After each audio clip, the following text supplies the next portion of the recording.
Price Lord. இந்த காலை நேரத்திலே உங்களோடு தேவனுடைய வார்த்தையை பகிர்ந்து கொள்வதில் மிகுந்த மகிழ்ச்சி அடைகிறேன். இந்த காலை வேளையும் கூட வேதாகமத்திலிருந்து ஒரு நபரை பற்றி நாம் பார்க்க போகிறோம். வேதத்திலிருந்து ஒரு வசனத்தை வாசிப்போம். ஆதியாகமத்தின் புத்தகம் 39வது அதிகாரம் 3வது வசனத்தை 4வது வசனத்தை நான் வாசிக்கிறேன். கர்த்தர் அவனோடு இருக்கிறார் என்றும் அவன் செய்கிற யாவையும் கர்த்தர் வாய்க்க பண்ணுகிறார் என்றும் அவன் எஜமான் கண்டு யோசேப்பினிடத்தில் தயவு வைத்து அவனை தனக்கு ஊழியக்காரனும் தன் வீட்டுக்கு விசாரணைக்காரனுமாக்கி தனக்கு உண்டான யாவற்றையும் அவன் கையில் ஒப்புவித்தான். இந்த காலை வேளை யோசேப்புடைய வாழ்க்கையிலிருந்து சில காரியங்கள் நாம் கற்றுக்கொள்ள போகிறோம். யோசேப்பு அவருடைய வாழ்க்கையுடைய பேக்ரவுண்ட் நமக்கு எல்லாத்துக்கும் தெரிஞ்ச விஷயம்தான். அவர் யாக்கோபுடைய செல்ல பிள்ளையாக இருந்தார். பல வர்ண அங்கிகளை தரித்து கொண்டிருந்தார். ஆனால் அவருக்கு ஒரு சொப்பனம் வரும்போது அந்த சொப்பனத்தை எல்லாரிடத்திலும் சொல்லும்போது எல்லாரும் அவனை வெறுத்தார்கள்.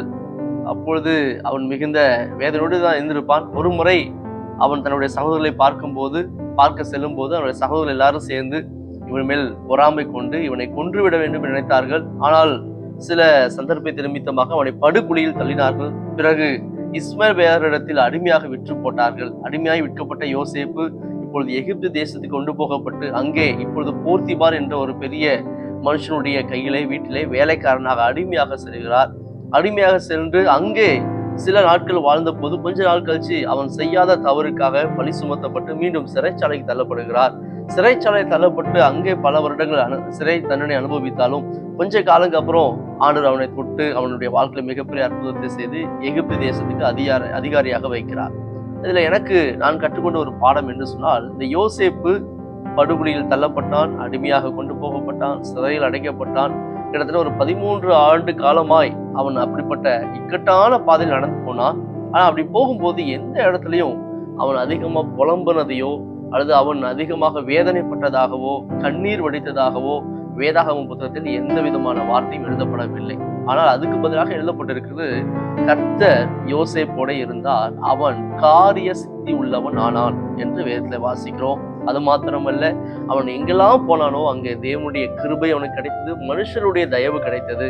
அது மாத்திரமல்ல, கர்த்தர் அவனோடு இருக்கிறார் என்பதையும் அவன் செய்கிற எல்லா காரியங்களையும் கர்த்தர் வாய்க்கப்படுகிறார் என்பதையும் சுற்றியுள்ள ஒவ்வொரு நபர்களும் கண்டு கொண்டார்கள்.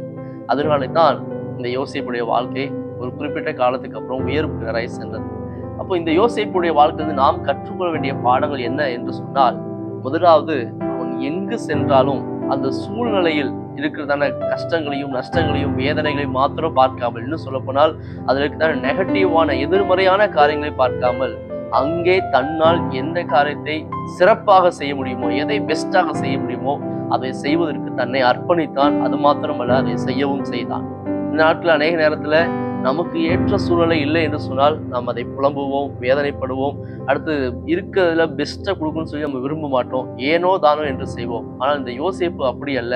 அவன் அந்நிய தேசத்துக்கு கொண்டு போகப்பட்டாலும் அடிமையா இருந்தாலும் அவன் இருக்கிற இடத்துல எதை தன்னால் சிறப்பாக செய்ய முடியுமோ, எதை செய்ய முடியுமோ அல்ல எதை சிறப்பாக செய்ய முடியுமோ அதை செய்தான். காரிய சித்தி உள்ளவனாய் இருந்து அந்தந்த இடத்துல உண்மையாய் சிறப்பானதை செய்ததினால் கர்த்தர் அவனோடு கூட இருக்கிறார் என்பதையும் அவன் செய்கிற எல்லா காரியங்களும் வாய்க்கப்படுகிறது என்பதையும் அந்த அதிகாரிகள் கண்டு கொண்டார்கள். அதனால் அந்த போர்த்திபார் அவனை தன்னுடைய வீட்டுக்கு அதிகாரியாக மாற்றினான் என்று வேதத்துல வாசிக்கிறோம். அதே போல இந்த காலை வேளையிலே இந்த வார்த்தை கேட்டுக்கொண்டிருக்கிற தேவ பிள்ளைகளே, நீங்கள் எந்த வேலையில் இருந்தாலும் அல்லது எப்படிப்பட்ட குடும்ப சூழ்நிலையில் இருந்தாலும் எப்படிப்பட்ட வியாதியின் படுக்கையில் இருந்தாலும் உங்களால் எதை செய்ய முடியுமோ சிறந்ததை செய்யுங்கள். என்னால் முடியாது, இயலாது, இந்த சிச்சுவேஷன்ல எதை செய்ய முடியும்னு சொல்லி புலம்பிக் கொண்டிருக்காமல், சூழ்நிலையை குறை சொல்லாமல், பிற மனிதர்களை குறை சொல்லாமல், நீங்கள் இப்போ இருக்கிற அந்த பொசிஷன்ல, இப்போ இருக்கிற அந்த சிச்சுவேஷன்ல உங்களால எதை செய்ய முடியுமோ அதை சிறப்பாய் செய்யுங்கள்.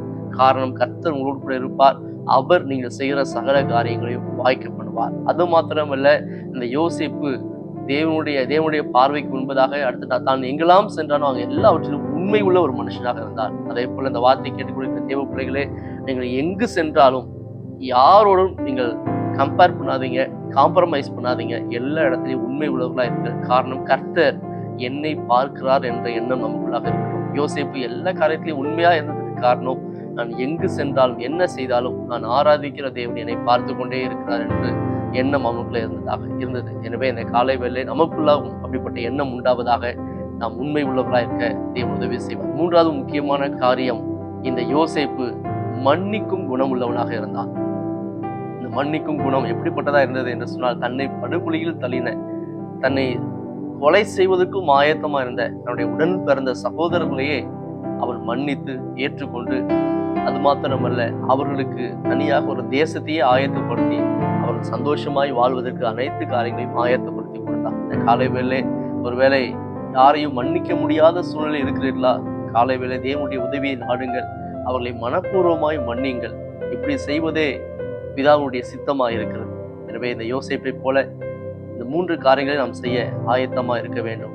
முதலாவது காரியம், எந்த சூழ்நிலையிலும் சிறப்பானதை செய்ய ஆயத்தமா இருக்க வேண்டும். இரண்டாவதாக, எங்கும் உண்மை உள்ளவர்களாக இருக்க வேண்டும். காரணம், தேவன் என்னை பார்க்கிறார் என்ற எண்ணத்தோடு. மூன்றாவது காரியம், எல்லா சூழ்நிலையும் எப்படிப்பட்ட நபர்கள் நமக்கு எப்படிப்பட்ட விரோதமான காரியத்தை செய்தாலும் அதை மனப்பூர்வமாய் மன்னிக்கும் இருதயம் நமக்கு வேண்டும். காரியங்களை செய்வோம். இதை செய்யும் போது யோசேப்பு உயர்த்தின தேவன் தாமே உங்களையும் நிச்சயமாய் உயர்த்துவார். உங்களுடைய வாழ்க்கையிலே மேன்மைகளை தருவார். தீவிரமாய் உங்களை உயர்த்துவார். சகலவிதமான ஆசீர்வாதங்கள் அனுப்புவார். தாமே உங்களை ஆசீர்வதிப்பாராக. God bless.